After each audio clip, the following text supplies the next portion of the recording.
Uh, okay, I am. I was in all girls group, all women's group. I was the only lone guy there, so they, as a gentleman, I was offered a position of a leader, so I took it. Okay, so praise the Lord. Oh, praying for the empowerment of girl ladies over there at this point. My group had Jasmine, Chechi, Anamandi, Kunjumol, Andy, and Sensi.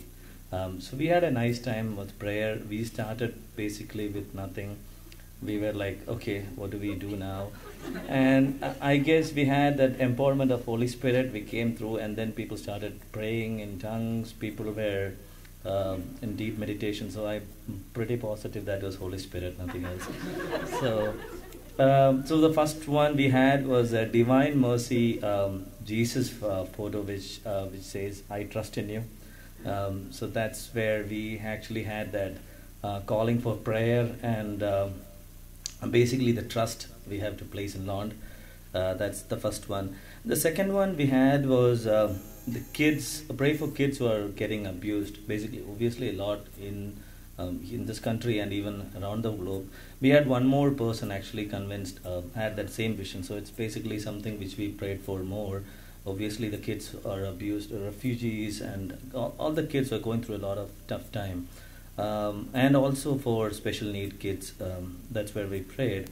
Then we had another thought was the Christians were suffering in different countries where they couldn't profess the faith, like in Saudi where Christians don't have the rights to go to church. So that's what we prayed for. Then we prayed for the sick people. Especially there was one person which had a friend who was in fourth stage of cancer, so going through the recovery process.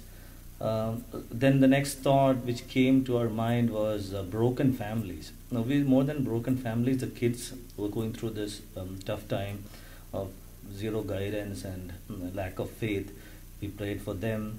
Then another thought which came to our mind was parents who are like back in India or somewhere alone, through going through a lot of suffering because of old age and difficult health problems.